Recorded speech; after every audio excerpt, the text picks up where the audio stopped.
Hello and welcome back to the Midwife Pip podcast. Today I'm joined by someone that many of you will know from his years online sharing life, family and fatherhood with honesty and humour. Jim Chapman. There's not a person on planet Earth I'd let treat me like that. They just suck you dry. They take all of your time. They steal your sleep. You have to stop what you're doing because they need their poo cleaned up, you know. Jim is an OG YouTube content creator, author, husband and dad. And over the past few years, he's navigated the same challenges, surprises and learning curves that so many new parents experience. Although I always knew I wanted to be a dad, what if I didn't feel that immediate connection? What if I didn't want to protect them, you know? While social media often shows us the highlights, becoming a parent brings plenty of real life moments too. From the sleepless nights and finding your confidence to figuring out what works best when it comes to feeding your baby. It made my bond with my daughter stronger because I got to be part of that. In today's episode, we're talking about Jim's journey into fatherhood, his experiences supporting infant feeding of his little ones, the realities of those early newborn days and lessons he's learnt along the way. So whether you're expecting your first baby, in the thick of newborn life, or simply looking for reassurance that nobody has it all figured out, we have got you covered today. Jim, welcome to the Midwife Pip podcast. Thank you. How are you doing? Yeah, thanks very much. All right, certainly don't have it all figured out. I can confirm. We were just saying before we hit record that currently, despite the fact that we are in the summer, my children are being heavily parented by the elves that stayed in our house over Christmas because my eldest thinks they are still watching us. So yeah, we're winging it every single day, aren't we? We there's a lot of things that just sort of linger. Oh, that worked. Then and we'll roll with it. See if we can keep bringing that one out. Yeah, I was saying my daughter's just learnt to lie. She's 4, and although it's a really important developmental milestone, it's two things. It's sort of like the death of innocence. Yeah. So, oh gosh, she's been an angel, and also she's really bad at it because obviously she's learning and experiment. Like the other day, she'd drawn all over the sofa. Now, we are in the middle of a renovation, and this is the sofa that came with us from the last house, and it's covered in dust and like stuff from the previous house, and it needs to be reupholstered. So I'm not losing sleep over the sofa, but of course, she can't be drawing on the furniture. So she was adamant it wasn't her while holding the pink pen, and the sofa's now covered in really poorly drawn love hearts. And I said, it wasn't me, obviously. And she went, Mummy. I was like, obviously it wasn't Mummy because she doesn't draw on the sofa. And then she went, well, Jessie did it. Jessie's 2, can't draw love hearts. And I went, Margot, you're holding the pen.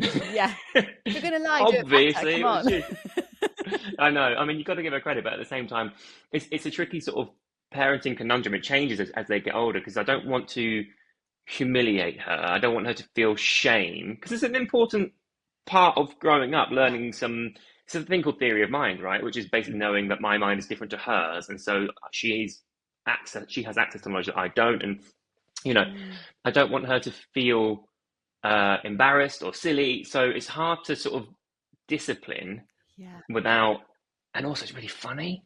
I had to leave the room at one point because, again, if it was a new sofa, or if the sofa wasn't already knackered and we weren't going to get it reupholstered, I might have been a bit more appropriately cross. Actually, slightly at the decor that you now have. Because the sofa's knackered anyway, I was like, that's quite funny. And you know, the fact that she was so she's like, I promise, Daddy, and she was so vehement about it, and so what's the word I'm looking for?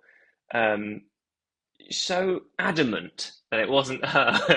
It obviously was. You kind of got to give her credit in some way. Yeah, because at the end of the day, wouldn't we all love to be 4-year-old? Like, wouldn't we all love to be able to act in that like impulsive way and just get away with it? I love it. I did say to her later, I did sort of say, why did you do it? Like, I want, because obviously, she knows only to draw on paper. Yeah. Because we've had a few instances with rugs and walls as well. I mean, she's really arty. Right. I don't want to sort of crush her because I'm artistic as well, right?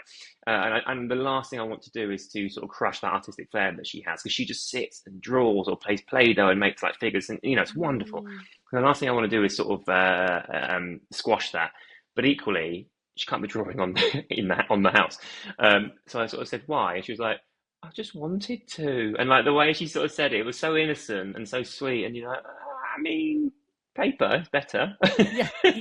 But Can we find a just compromise? exploring. And I think that's the thing I've really learned, Jim, in those moments is like, where do we find that compromise? Like, can we get, obviously, if paper's not cutting the mustard on that day, can we get like an old Right. t-shirt of theirs that they can decorate and like make it an activity that then, because I find we can very easily do that kind of like constant knowing, can't we, of like, no, don't do that, or we can't do that, and then you suddenly feel like you're just on their backs when they are just trying to explore, and we don't want to squish that from them. That's what's so beautiful. It's one of the things I pride myself on as a parent, in that it is that I won't say no reflexively. It's so easy when you're busy and your mind is occupied with like laundry or bills or work or whatever, just to go, no, not right now. And I will often ask myself, why not? Am I saying no because it is less effort for me to say no, and it ultimately makes my life a bit easier? Or am I doing it because there's an actual reason? And so really, if it's not to do with safety or to do with, I don't know, for whatever reason, there's not a real reason for me to say no. I have to sort of remind myself to go, yeah, all right, let's do it. Get your wellies on, we'll go splash puddles. Yeah. As opposed to just going, no, because it's mucky. Because we've got a washing machine, right? That's kind of, and I really want my children to have the childhood that's the antithesis of mine, the opposite of mine. I want them to be free to explore and to know that me and Sarah have them at all times. You know, we're their safety net. They can go and get up to mischief and make mistakes and explore, find what they like and what they don't like, and we will be there to support and pick them up and dust them off so they go again. So it's part of their independence, right? And it is hard, I think, for all parents. It's very hard for me because I'm a really busy boy. I'm renovating a house and I've moved out of London where I still work a lot, so I'm traveling, and it would be so easy just to go no, but it also keeps me young. The amount of adventures I get up to with them, just because I go, all right, then let's do it, and we just live in the moment. It makes my bond with my kids brighter, and more affirmative, more positive, because I'm going, yeah, all right, let's go for it, as opposed to just constantly saying no. But also, like, I get new experiences out of it. Yeah, absolutely. And I get to watch them love their life. And they come up with ideas, Jim, that with the best will in the world, our adult brains just cannot fathom anymore. Our brains just can't work in that same beautiful way that theirs do. So I totally agree with you, embracing it, sometimes just being like, yeah, let's do that thing that you just mentioned, like you say. It's kind of the path of least resistance as well, sometimes, which might even seem lazy, but actually it's in a really positive way. Like, I could argue with you about it. I could keep telling you no, you could keep asking me why, and I could keep repeating myself. And then we spend 25 minutes, me just being disciplinary dad, and neither of us having lots of fun. And then we argue, and then, they're 2 and 4, so they don't really understand no immediately. It takes loads of back and forth. Or I could just go, all right, kids, let's do it. And then everyone's happier. Definitely. And you know what? I think it's a really good lesson for them as well when they challenge our no's in life. Because I think as an adult, if we always accepted when people said no to us, whether that's, an interview or an opportunity that we really wanted, or an outreach, if everyone always said no and we just went, oh, okay, that door's closed, we probably wouldn't be sat here today, right? You and I. So I think, when people say no, thinking, oh, is that a maybe? And then them challenging us, I kind of really respect that. Yeah. Particularly my 4-year-old does it. I'm like, I really like that about you. She's very reasonable, actually. Like my 4-year-old as well. She will often win me over, and I'm like, okay, well played. But it makes my actual no's heavier. They land more, because like the other day, she asked for something and Sarah said no, and Sarah was really busy and she'd had the kids all week while I was working in London, so she was fatigued, and so her no threshold was a little lower than mine was, and I can't remember what it was she was asking, but it really was a no. It was something that was unsafe, or there was a reason for it. And then she came to me and asked me, and I said no because, and I explained why, but because I will often say yes, it means that the no's will land. No. Absolutely. It's a real no. And so, for sure, I think sometimes if your default is no, they'll push their luck a bit more. Whereas actually, if your default is a yes or a no, but let's do it this way because it's safe or more appropriate, whatever. It means that when it's an actual no, they tend, mine in particular, will actually go, fair enough, Dad, and they'll find some other way to cause mischief instead. Find an alternative, which again is a characteristic to nurture, right? Right. Jim, for sure. If I could take you back to when you and Sarah were pregnant with your first, Margot, your little girl, before she arrived, what expectations did you have about parenthood? And I wonder how your reality kind of compared? Because I honestly look at myself pre having had my children, that we've just found out at the Right. exact same age as yours, which is awesome. We are in this Yeah. together, well and truly. Yeah. I was such a different parent than actually who I've turned out to be, which actually I think I've turned out better in so many aspects. Yeah. Because I think Right. it is the steepest learning curve we will possibly ever go on. But I'd love to hear how that kind of expectation versus reality has looked in your household. I think I'm going to give you a really disappointing answer here and say that I actually think I'm about where I thought I would be. Oh, I love that. Yeah. I I always wanted to be dad. There's loads of kids. I've got a twin brother, two big sisters. Each of us have two children. So my oldest niece is now 22, and my youngest nephew is just a bit younger than my little boy Jesse. So he's born on Christmas Day, so he's 2.5 now.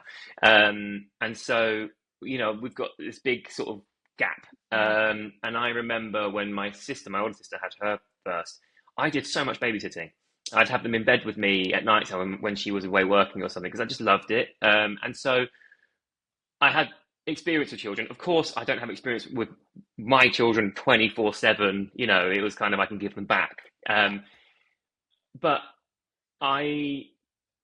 I'm a really patient man, and I'm a really empathetic man, and I've worked really hard at that with all the therapy I've had, and also with my childhood was very much not what my kids get, and I'm really aware of it. And so I actually kind of I knew the dad I was going to be, and I've worked really hard to be that dad.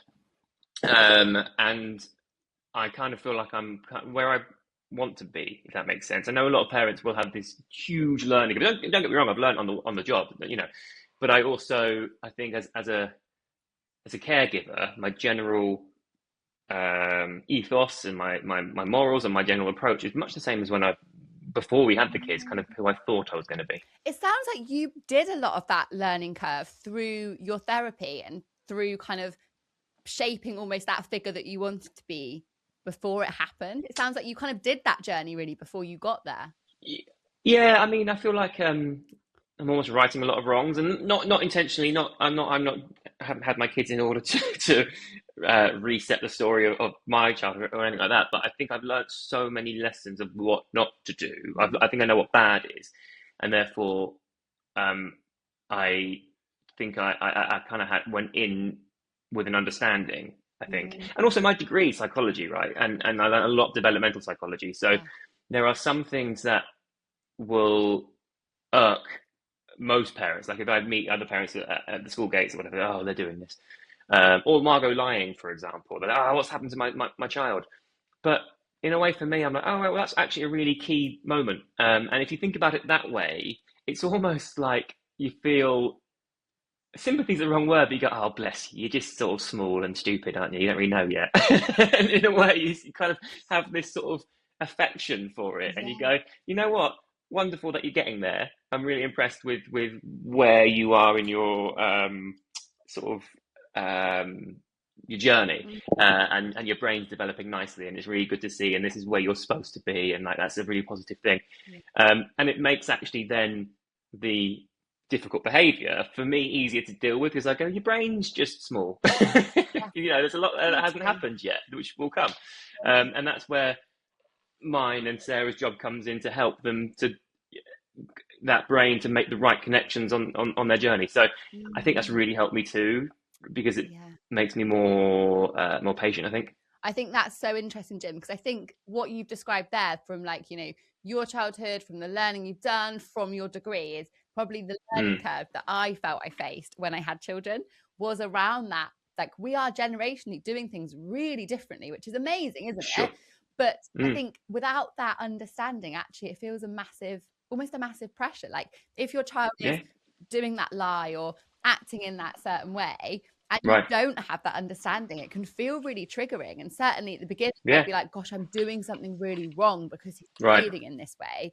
Whereas when you actually understand things in that child psychology kind of perspective, then you can take that sort of weight off, can't you? And be like, actually, this is what it means. This is normal. This is how we work through it, as opposed to, for sure, oh my goodness, this is wrong. I must have done something awful and I'm messing my child. Right. Yeah. Or you or go to them and you sort of put intent where there isn't any. It's just Mm. sometimes it's just that's how they process information.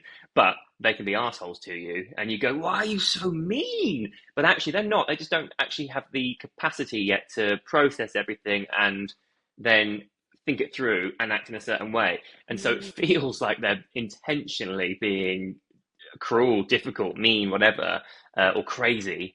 And actually, it's just their little minds. You have to remember that everything they do is pretty much for the first time. Yeah. You know, Yeah. they go to the fridge and they see a cherry and they're like, "What's that one?" Like that must be so exciting for them, but also really overwhelming. Yeah. And that's part of the magic, isn't it? Like seeing the world through Right, for their sure. eyes. Yeah. Jim, is there anything that did surprise you about having a baby for the first time? Um, I think it's that sense of sort of physicality. Like again, my childhood was unpleasant. My dad used a lot of his sort of power, Mm. and suddenly I was aware of how big and strong I am.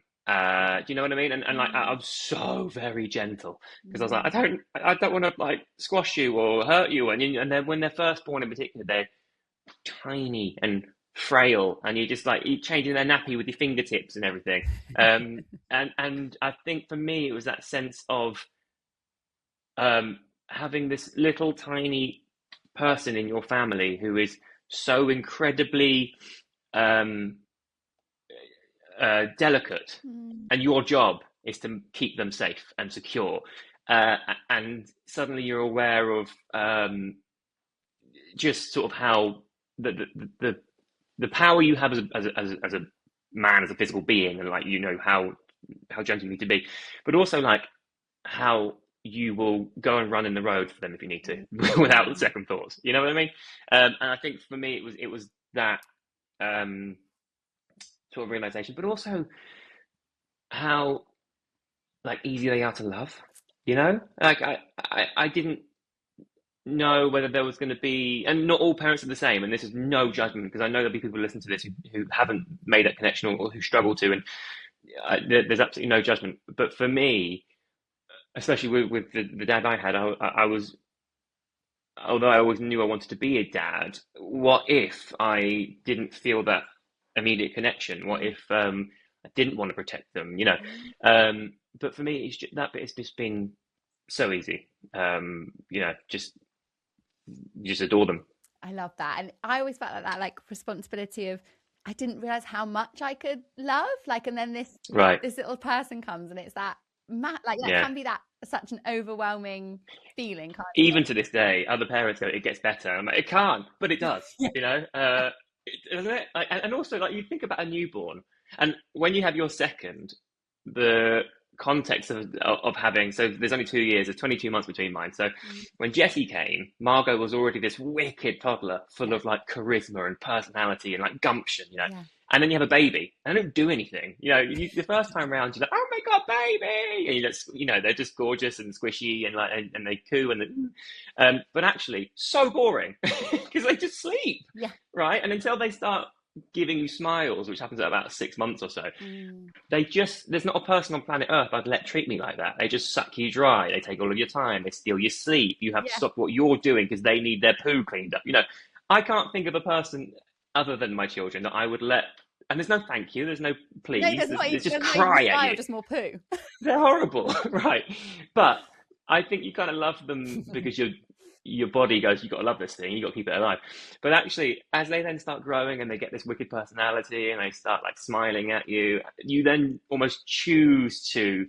It's almost like a second kind of love that comes in where you go, "Oh my God, you're wicked and I love you and you're brilliant company and you're so much fun." And now it gets better. This morning, even, for example, because we're doing a renovation, right? So they wake up and their rooms are done and our bedroom's done. So they come downstairs to our bedroom and they have a cuddle with us in bed. And then we actually do their breakfast in our bedroom because our kitchen's a bit of a nightmare at the moment. And so they sit on the floor with their cereal because I'm like, I don't want to get all over the bed. Yeah. And Jesse stopped. He went, "I want to cuddle, Daddy." And he stopped. And I went, "Eat your breakfast first, mate." And he went, "No, cuddle." I went, "Eat a little bit of breakfast first." He went, "Little bit of cuddle first?" Oh. And I'm like, "Okay, Yeah, like you you're win." not saying no to that, are you? Like Yeah, I know. So I was like, clever, well A played. little bit of battle And so there. even moments like that, it gets better constantly. You're so And right, you know, because even yeah, yeah, my sister's got a 22-year-old, and she says the same thing. She says it still gets better. And it's such a different kind of parenting then. So yeah, it's lovely. and I think you're so right, because there's no other relationship that you would ever have that dynamic and it not be magic. Like, it is so unique, isn't it? It's so unique. But like you say, like it's a magic that I think it is really hard to understand until you've walked Right. in those footsteps. And Jim, Yeah, yeah. one of the things that is so all consuming, particularly like say in that Mm, baby stage when all they do is eat, sleep, and poo, I think one of those right. big all consuming things is the feeding aspect. And Mm, it's often a big conversation in families. It's a big part of the experience of feeding journey. And I think it's a conversation that happens a lot more between women than dads and men. right. And so I would love Yeah, to sure. hear from your perspective as a husband, as a father, Right. what your Yeah, kind of yeah. experience of feeding journeys were for your little ones, and whether there was any kind of Sure. challenges maybe that you didn't anticipate that cropped up for you guys. Yeah, for sure. I mean, I think before even saying this, I think one thing's worth mentioning is that a lot of parenting is a lot of advertising or a lot of like pressure is almost predatory in a way. Mm. It's you know, I remember when we first had when Sarah was pregnant with Margot, and we went into a department store to pick, you know, pushchair and car seat and all like the safety things. And we walked out, and it takes a lot to rattle me. You know, I do kind of like high level stuff in my career, and I usually kind of cruise through. I was rattled. Sarah had like almost like a panic attack because everything was like, if you don't buy this one and you have an accident, your child will die. If you don't have this bed, this is, and it feels really heavy. And then the same thing applies to feeding. It's like breast is best, Yeah. and it is right in terms of nutrition. But there's much more to consider than just nutrition. For example, your partner's rest, making sure that your wife gets enough sleep in order to rest, repair, recuperate, making sure that it fits with your lifestyle. So you're not sacrificing your entire experience as a person in order to make sure your child is fed. So yeah, breast is best if you're only talking about nutrition, but there's so much more than simply that. Yeah. And so what we did with Margot is, for the most part, she was breastfed. Now Margot was like a miracle child. She was born, she was fine. She fed really well. She slept really well. Had things been the other way around, and had we had Jessie first, we would have really questioned having a second. Margaret was like the archetype of a perfect baby, and so she fed really well. And Sarah was reluctant to combi feed. She wanted to breastfeed the whole time, but that meant that she could do the night feeds, and you know, she was exhausted. So what we started doing was expressing quite a lot, and so when that meant I could do the night feeds, and I'm a night owl, and Sarah's shocking at night time. So actually what happened is, Sarah would go to bed really early because she was also exhausted because she had a day with a kid and she'd just given birth. So she'd go to bed at like 7 or 8 p.m. Whereas I'm up until 2 with Margot on my chest, and there's nothing like having a little newborn just there, right? Oh. And I just watched her to TV and just hung out with her, and then I would do all the feeding, and then I would do most of the night feeds, usually with what Sarah had expressed. But they got to a point where actually she couldn't express to the schedule Margot was feeding, so we combied. So Sarah would breastfeed Margot when she fed, and I would just whip up a formula and do that during the night feeds. It made my bond with my daughter stronger because I got to be part of that. It saved Sarah exhaustion, and also even just like not just exhaustion, but like sore nipples and all of the headache that comes with it. And we got to sort of share that bond. Me and Margot are thick as thieves, partly because I got to do that with her. Jessie was a slightly different story in that, again, we were aiming to do exactly the same thing with Jessie as with Margot because it worked well. Yeah. Unfortunately, he had reflux, and the doctors didn't know if it was like a dairy intolerance or what it was. So they actually recommended that Sarah just stop breastfeeding because they said he was quite severe on the scale, and they said if he's got an allergy or an intolerance, Sarah would have to stop eating everything, kind of other than sort of nutritional basic things. which she was totally willing to do, but that takes like a month to kick in to go through her breast milk to then get into Jesse, and then there's like another month on top of that for Jesse to process what's in him to then start seeing the benefits. So we were looking at like a 2 month window of him just being in agony. And we didn't know if that was even going to fix it because it might not have been that. So actually, he was put on a special formula. I can't remember what it's called now, but it's basically is it hydrolyzed or something? Where basically they take out dairy, the protein. I can't. It feels like an eternity ago now. You must know what I'm talking about. Yeah, I know exactly. Our journeys are weirdly similar, Jim, with our children. Are they? Honestly. Right. And that stuff is disgusting. I once accidentally gave Margot the wrong bottle, and she went, and I went, it can't be that bad. And I tried it, and it is foul.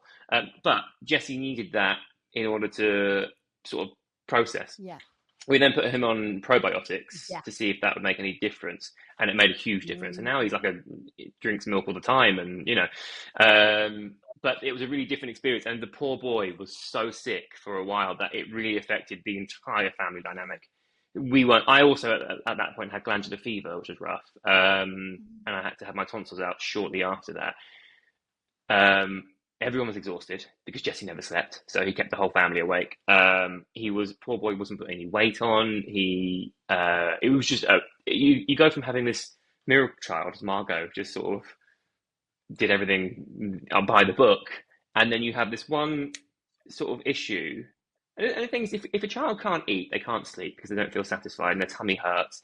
And if they can't sleep, they can't rest and they can't grow and they can't do all of the things. So it's such a simple thing, but it affects everything and everyone in the family.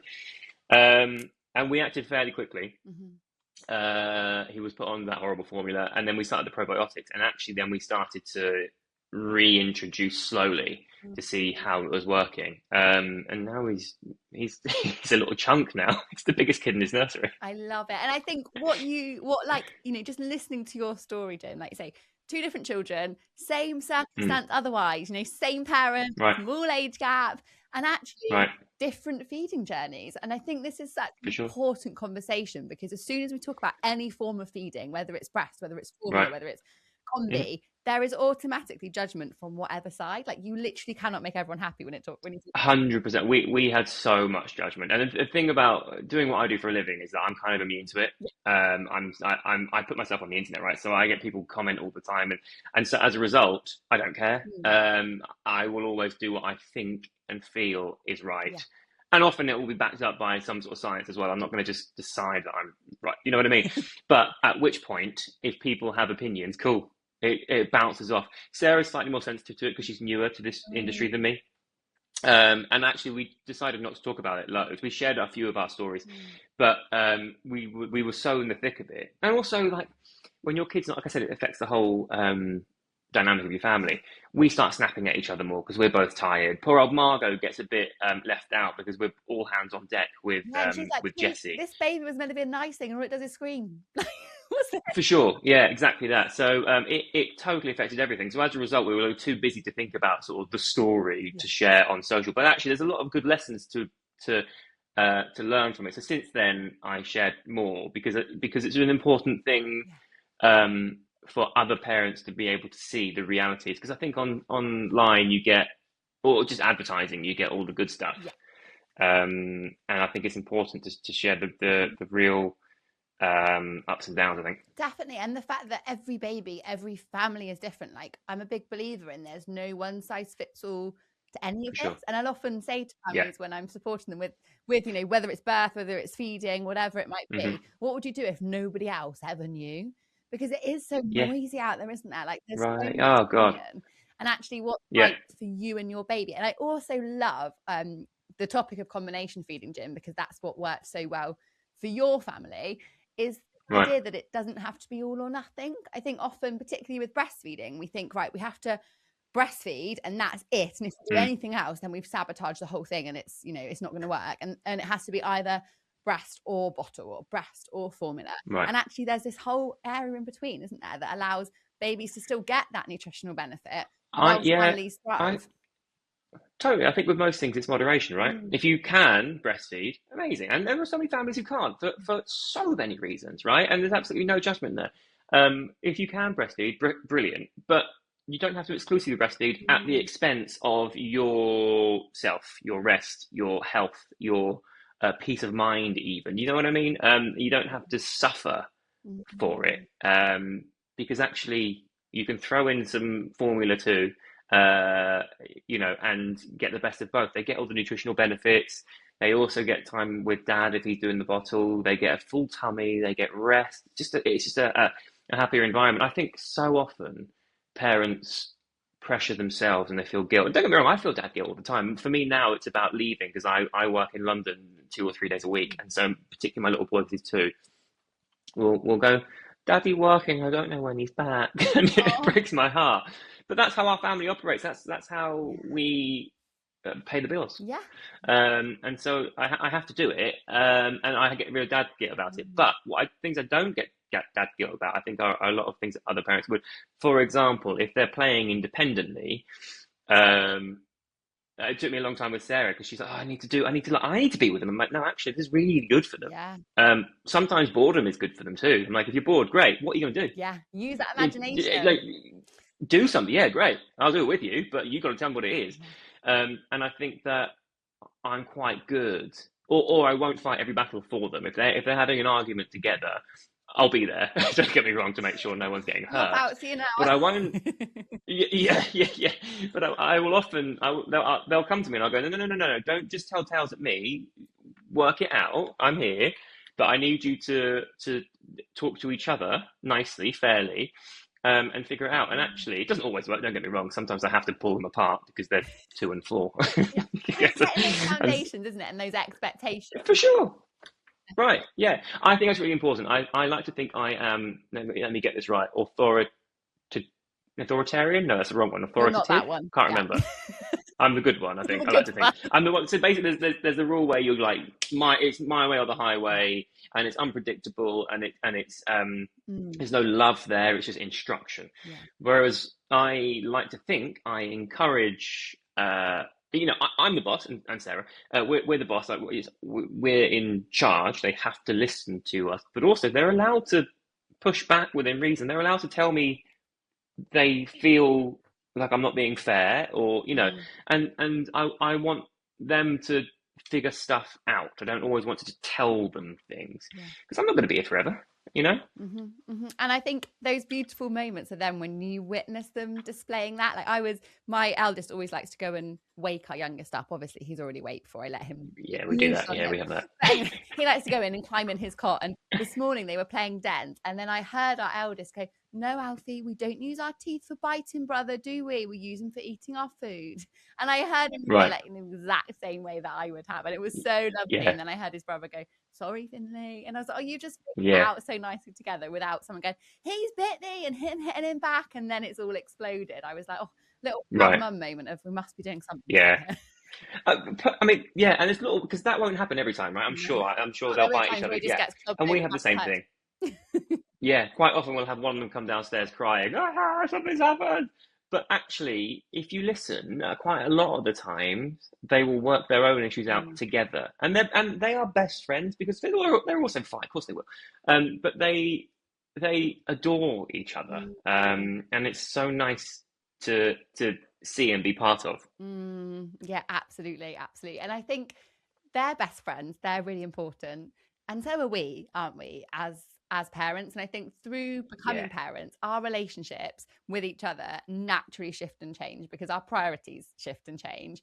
How did you find that you and Sarah's kind of relationship dynamic changed as you kind of stepped into parenthood? I know you mentioned actually feeding was a part of that in terms of finding a way that didn't mean that Sarah was just completely exhausted and you didn't feel like you were kind of contributing to that care role. But what did that kind of look like for you guys? I mean, obviously there's less time for each other. You go from just the two of you, and then suddenly you've got another person, and all of your time and energy goes into quite literally keeping them alive to begin with, right? And so there's less time to be a couple and you become a team, but actually that's in a way deeper, as a couple, you're sort of two individuals who get along well. And I'm not discrediting couples. There's those couples who haven't got kids and never want to, and they can be a wonderful team together. But suddenly, when you have this sort of shared interest in something that you got to keep alive, but also that you cherish, and I tell you, seeing my wife be a mum is the most delightful pleasure. It's wonderful to and I know she thinks. Well, I hope she thinks the same.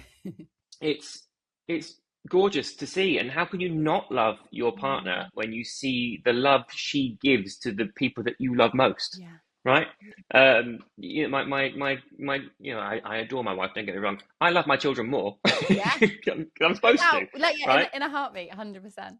Yeah, right. I'm supposed to. And so seeing her give my children the love that I give them as well, it's gorgeous, wonderful, and it makes you closer. That said, we are in the thick of it. We've got a 2-year-old and a 4-year-old, and it'd be really nice to have a date once in a while, and just sort of not think about it. Those moments are few and far between, especially for me and Sarah, because I travel a lot for work, right? And so often I'm not here at all. And Sarah's mum, the reason we moved out of London here is to be close to her parents, and so her mum will have them from time to time, but we can't. We try not to just go, Jackie, take the kids. And so we often will use them when I'm working and Sarah's got stuff on too. So actually it's less about me and Sarah having time and more about the necessity of keeping the kids looked after. Yeah. And so it would be really, really nice to have time where it's just me and her and nothing else to think about. It would, wouldn't it? But also, everyone tells us we're going to miss these days too. I always remind myself that. Oh, for sure. We're going to be waking them up in the morning to get them off to college or whatever it is they're doing. I literally had this conversation with Sarah the other day. She was stressing about something. I can't remember what it was. And I said to her, listen, before we know it, we're going to be your parents' age. Our children will be our age. They won't want to hang out with us anymore. I mean, how? And we'll have forgotten, and we'll have missed it because we're both stressing about whatever it is. And there's also, I saw a thing recently about how we're in like this golden period where our parents are alive. Well, my dad isn't, but he wasn't part of my life anyway. My mum is alive, and so both of Sarah's parents. And we've got children, so we're sandwiched in love at the moment from above and below, right? And it's such a gorgeous time that to experience, and it won't last much longer, like fingers crossed we've got another 20, 30 years in it, but who knows? And then before you know it, our parents will be gone, and our children will have fled the nest, and it's just me and Sarah again. Yeah. And so this is like a real golden period where we've got love coming from above and below. We receive it, and also we give it to your parents in a different way when you're older. But you still know that unconditionally your parents will have you, and you give that to your kids, and you get this wonderful love back, which is obviously they don't fully understand what it means yet, but you just know that you are their safety, their hero, their source of kind of everything, their gateway to the world. Yeah. Oh, it's so true. It is such a responsibility, but it's just magic, isn't it? I feel so blessed. It's an honor. Yeah, it is. Every single day. Sarah sent me a reel the other day. It was this viral thing going around, but where someone's behind a camera asking questions of their children. So in this instance, it was a father and their 2 kids, and their mum's behind the camera going, "Step forward if your dad ever did this for you," and it's like, "Take you to school," and and the dad didn't take one step forward, but the kids were right at the front by the end of it. And then they turned around to see their dad still standing at the back. Oh my God, you never had that. And they ran to him and gave him a cuddle. And Sarah said, that was you. And I was like, yeah, but what you don't understand is it's my privilege to do that for them. I don't feel sorry for me and not having that as kid. I feel an immense pride to be able to do that for them. But also like, I want to. Yeah. Like, it's not, I don't think about how hard it is. I just do it because I want them to. Why wouldn't I want them to thrive? Why wouldn't I want them to know that I'm theirs? And so, as much as it's difficult, and it is also the most abundant pleasure I think I'll ever know. And actually, when it's all gone, what am I going to do when they leave me? Honestly, we think that all the time. Like, what are we going to be doing? What are we going to do all this time? Right. Jim, if you could sit down with yourself in the final weeks of Sarah's pregnancy with Margot, your first, and tell yourself one thing about the journey ahead that no one had told you before, what would you say to yourself in that moment? That's a good question. I don't know. I'm a big fan of not giving advice. Even maybe less so to myself, but I think that I get asked this question, not this question, but I get asked questions about advice quite a lot, Mm. particularly around parenting. And I'm often like, listen, you'll figure it out. And what I have done and the way I do it works for me sometimes, Yeah. but it might not work for you. And I don't want to tell you how best to do it, you know. Mm. Um, I I think the advice I would give is to be in it. The amount of times as much as I've just said to you earlier, you know, I will often challenge my nose. It doesn't mean my brain isn't somewhere else sometimes, and I'll be thinking about the work I've got to do, or like at the moment we're renovating, right? And I have to get the living room done because we've got furniture arriving. At the moment, it's a bomb site, and so that's on my mind the whole time. And I'm in London. After this, I'm having a shower and then going straight to town. Yeah. So I won't be home. Today's what, Monday? I won't be home till Thursday, Mm. and I'm not getting it done this week. And so then I'm thinking, oh, I've got to find time to do this. I need to and also it's the living room, so it's the middle of the house. I've got to close it all off. Can't have access to the kitchen because that, you know. So that's really on my mind, and I kind of wish that I could just be in it. When I see my kids having fun, I jump in with them, but I'm often only half there Yeah. because I'm thinking about everything else. Mm. And none of it matters, right? That's the thing. Like When we zoom out the and we're stuff that actually I've like, always worried about in the yeah, past. Yeah, I can't even think about what I've worried about in the past because it clearly didn't matter 2 years later, yeah. a month later. You know what I mean? And so I wish that I could just sort of be present Mm. all the time. Mm. Um, so I think that's what I tell myself. I wouldn't listen And if that's I the told thing, myself I like went back we're in time. human, aren't we? Like, and actually being present 24/7 is equally unrealistic of us. And Yeah, I use a it is. word pretty much every single day, Jim, that I don't actually think is in the dictionary, but I feel like it should be, which is figure outable. And I always just say, oh, it's figure outable. It's all figure outable. Yeah, And I'm like, right, we will figure it out because that's what we've done. Like, and you right. haven't got another choice. So it will work The out. thing is, though, it's very easy to say that to somebody else. Like I say it to Sarah all the time, but equally, she says it to me all the time because we have different Yeah. stresses. You know, sometimes she stresses about stuff. I'm like, what? That's ridiculous. But equally, when I stress about stuff, she's like, dude, don't be stupid. Mm. And so it's all figure outable. By nature of the fact that we're still alive and we're not, Right. we've figured stuff out, right? You know, we're not bankrupt. Clearly we do. You know, we've got this nice house now, and so far so good. You know, all the choices I have made and Sarah have made have led us to here. Yeah. It's all been figure outable, right? So far, we've yet to face a problem that we haven't figured out because otherwise we wouldn't be in this position. And that's really important to remember. But it's very difficult to when you've got stuff on your mind, right? Absolutely, absolutely. Jim, quick fire question round. Okay, hit me. One parenting item you couldn't live without. Nappies. Simple as that. It would be messy. Yeah, honestly, there's so much stuff we bought that we never use. I raw dog it most of the time now. I go out with like just kids, and I'm like, we live in a town. There's nothing I can't get you if I need to. Yeah, and on that, most overrated baby purchase. Changing that. Yeah. Never used Never it. use it. I remember the health visitor coming around with our second, and she was like, "Where's your changing area?" And I was like, "Wherever." Floor. Where do you want to go? Yeah, literally never used it once. Yeah. Love that. Biggest parenting achievement. I mean, safety for one thing. You know, neither of them have ever had any massive accidents. Everyone's Great. So my criteria: safety, health, happiness. My kids have all three, and so my greatest achievement is having children that are like little adventurers. They've got a real thirst for it. You know, they're full of like charisma, and they want to do stuff, and that's it. Being part of their journey. I'm not. Yeah, and Nora Sarah, we're a big part of it. Don't get me wrong, but we aren't the only things that have made them this way.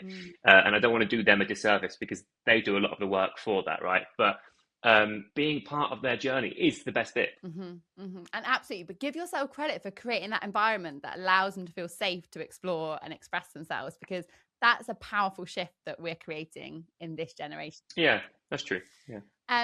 I know you don't like advice, but you must have been given something useful before. What's your best piece of parenting advice that you have ever received? It probably was what I just said, is don't listen to all the advice. It's so counterintuitive, but everyone's got an opinion. Everyone's who's had a child or been part of it will tell you the way they did it. And very often they're like, wait, like from years ago, Sarah's mum was talking about how she used to give Sarah Finnegan before they got on a flight. That's illegal now. But like at the time, it was common I practice. can Do you know see what the I mean? There are so temptation. many. Totally. Right, for sure. There are so many things that have changed. The developmental psychology's come on, access to information, and not just information, but stuff has come on. No judgment is kind of my thing. Whatever works for you, as long as your children are safe, happy, safe, healthy, and happy, you're doing it right. Love that. And take home message, Jim. One thing every new dad listening should know. Treasure it. Yeah, that's all it really. It goes so quick. I'm my kids are already 4 and 2, which sounds like no time at all. But it was yesterday that they were like on my just snuggling into me. You know, it goes so quick, and it's such a delight to see them grow. And there's new challenges all the time. There's new problems, but providing your child is well, and and they don't have an illness or a disease which can obviously throw a massive spanner in the works. Be so full of gratitude to be part of their journey, because it's wicked to hold that position in their life. I'm really lucky to be the parent of my children, but I think most parents are. Yeah. Oh, Jim, I absolutely love that. You're so right. That gratitude for actually, I said that to my husband the other morning, actually. I was like, we're living the dream. Like, I know there's all these Yeah, stresses, so much going on, but like, look, right. there's the four of us in this little bubble and we're all healthy Yeah, and happy and right. thriving in our different areas. Like, it Right. is. We were stressing about logistics the other day about how to pick up one of the kids from something. And it was like, oh, what are we going to do? And then Sarah got a text from one of the nursery friends, and their kid has leukemia. Right, it came out of nowhere. We didn't know. They were in the hospital for a while, and they weren't sure what was going on. And now the poor kid needs a bone marrow transplant. And suddenly, Jesus, that's perspective, Yeah, you know. absolutely. And you suddenly feel so, I mean, heartbroken for the parents, and I think they might have a donor, which is really promising. But you also just suddenly realise, God, the logistics mean nothing, right? Just someone gets in the car. It's figure outable. It is figure outable. Yeah, it's figure outable. Yeah, for sure. Oh, Jim, thank you so much. You're absolutely fabulous. And thanks so much for sharing My your pleasure. journey and raising these important conversations that we want dads part of. It's not a his job and her job. We are parenting and in it all together. So thank you so much for your time. My pleasure. Thank you.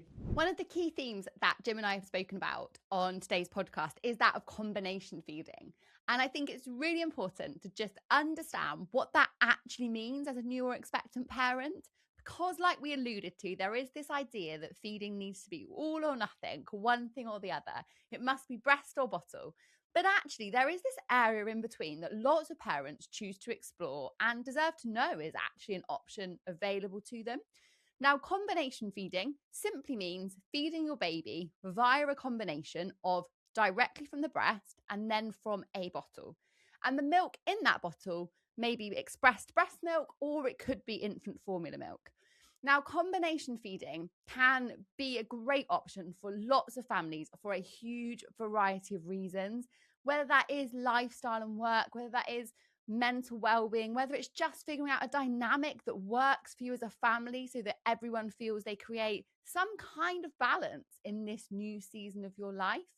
And I think when it comes to feeding conversations, it is pivotal that we start having these conversations without the lens of judgment or pressure, and actually zoom out and think, what is going to work best for you as a family? And that's a really important conversation. It's going to look different for each and every one of us. And honestly, that's part of the beauty of this kind of journey. So knowing that combination feeding is one of your options can be really useful. But there's a couple of really important nuances to add into this. If you are planning on doing some degree of breastfeeding with your baby, we always recommend that you establish the breastfeeding side of your feeding journey before bringing in a bottle, regardless of whether that is expressed breast milk or formula milk. Because latching from the breast is a brand new skill, for you and your baby. And we want to make sure that we support you to nail that and get that off to the smoothest start, first of all. Also, in the very early days and weeks, your breasts are very sensitive to establishing your breast milk supply, and we don't want to interfere with that. We want your body and baby to do this beautiful dance where we regulate how much milk your baby is going to need. And if we interfere with formula or we start introducing a pump, we can actually cause complications to your breast milk supply that weren't there, but by us interfering or creating some change, we cause them. So plan A should always be to establish that breastfeeding first, and then moving on to combination feeding from a place of making informed choice from for your family if you wish to, and making that transition gradual. You know, if you are going to be expressing, then starting with just one session a day. If you are going to bring in formula, then starting with one formula bottle a day, so that everyone has a lovely, gentle kind of transition period over into combination feeding. Also remember that breast milk supply is very sensitive at nighttime, which means we cannot replace all of our nighttime breastfeeds with formula or previously expressed milk. We want to make sure we keep that stimulation going at night. So if you are going to be switching out some of your breastfeeds for nighttime feeds via your partner or someone that's able to support you on a combination feeding journey, then making sure you are still waking at night to express or feed your baby too, because the last thing we want is to inhibit your breast milk supply accidentally just because you didn't quite have that information. So combination feeding can be a wonderful feeding choice, but we want to make sure that families do it correctly informed, properly supported, and in a way that allows them to make truly empowered, informed choices that work for them and their family when it comes to feeding their little one.